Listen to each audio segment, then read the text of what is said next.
Hey everyone, how's it going? Elliot here, and welcome back to the Retro Future. I have in front of me a Nintendo DS TV tuner. I've never seen this before. I was browsing around Sendico, which is a Japanese auction site, and I stumbled across it. Turns out they're pretty rare, and it does seem like they're Japanese exclusive. It's actually licensed by Nintendo, but it's not made by them, or at least, yeah, it's made by this company here, Agatsuma Entertainment. And it was made in 2004, which is the year that the DS came out. So we plugged a PlayStation into the Game Boy Micro, so that got me thinking, let's plug an Xbox into this. So I'm really excited, might not even work, let's find out.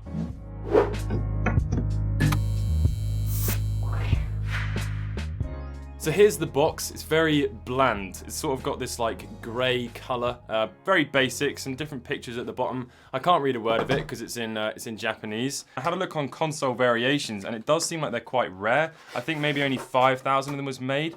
I can't imagine it'd be the most popular thing. It's incredibly large, which is the first thing I've noticed. And we'll find out in a minute how to use the batteries, but it's a pretty ridiculous system. So I was trying to figure out how to use it before. And when you take the battery compartment off, you try and put the two AA's in, but it wasn't working. And it wasn't until I looked in this manual thing here. Look, there's a little tray that lifts out, and then underneath there's a slot for another battery. I don't think I've ever seen that ever before.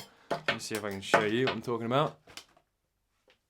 Hidden battery. Anyway, that was the reason why it wasn't working. It was very confusing, but we figured it out now. So this is the device itself. Now, obviously, it's marketed as a TV tuner, which I can imagine would have been quite an exciting thing back in the day to have your DS as a little portable television. Obviously, Sony made the Walkman, or was it the Watchman or something like that? So it would have been quite nice. And obviously, as a young person, to be able to watch TV in your bedroom or something would have been a really attractive thing. So it's got an external antenna in port, which is quite cool. It means you could use an external antenna. You've got a volume wheel down at the bottom because it actually has speakers which are separate to the DS, and I'll explain why in a moment. You've got headphones in, and you've also got your AV in, which comes with that cable to plug that in. As I said, there's 3 batteries on either side, so a total of 6, which makes it incredibly heavy.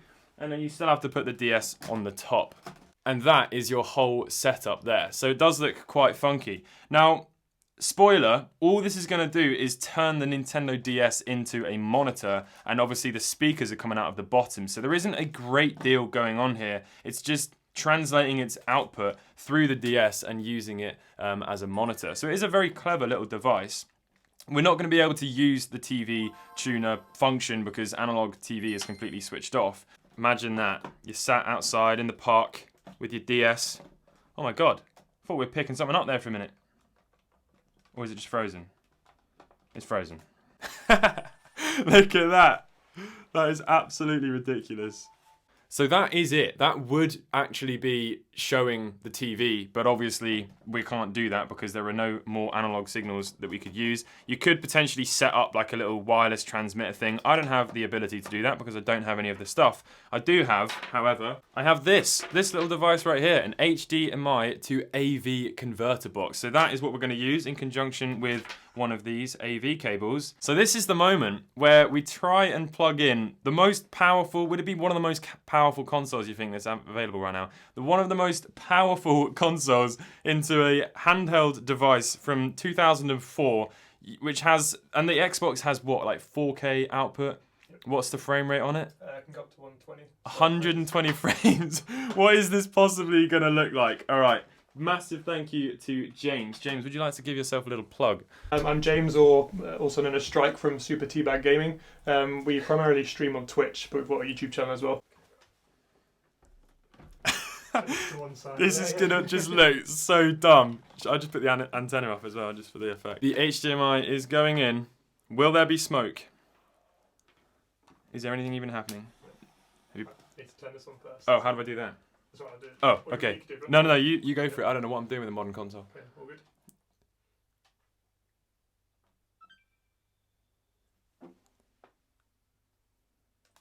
Oh, AVN, there it is. I didn't have it on the right setting. That is it. It's bloody working. I can't believe. How weird is that? And you play on what TV at home? Like a massive, I've got a 75-inch QLED Samsung. 75-inch to 2 inches. Oh my god. Rocket League on the Nintendo DS. How mad is this? There's absolutely no trickery going on here, by the way. HDMI straight out of the Xbox into the DS. All you got to do is try and get into a game. I think it's trying to matchmake me. I don't really want to play against other people while I'm on on a tiny screen. You'll be the only person online playing on a Nintendo DS. Yeah, I feel like it's a bit of a disadvantage. Nah, what are you on about? Look at that screen. Crisp. And you got no sound. So what are you playing, a bot game? I think so. I don't know. It's booted me up into something. Can you see? Do you know what? I think it's put me in that matchmake game. I think I'm actually playing online. With Oh people. my god. I can't even see where the ball is. You don't need to see the ball. Look at that. It's gone this way. Oh my days. It's not actually that bad, you know? Is it not? Oh, yeah, look at that. Frame rate wise, it's got to be... At least 4. I was going to say, yeah, definitely more than 4. That's got to be like 20-ish at least or something. It seems pretty good. Depends what you can count as a whole frame on this. What is the contrast between playing that on a DS versus on a TV? I think I'd last about 5 minutes on this before my eyes started to bleed. Do you get the same experience? Oh yeah, definitely. Are you worried at all about the health of your Xbox? A little bit. Mainly because of Resident Evil coming out tomorrow that I really want to play. Yeah, you don't want it to die. Because Resident Evil Village is coming out with ray tracing and everything on. I don't know what any of that means. But I don't know if that'll even work after this. Well, I think we can call that a success, can't we, James? Yeah, it's definitely working. It's playable, it's just not great. Could we try and think of a logical reason for this to be usable and to have any sort of reason to it at all? No. No.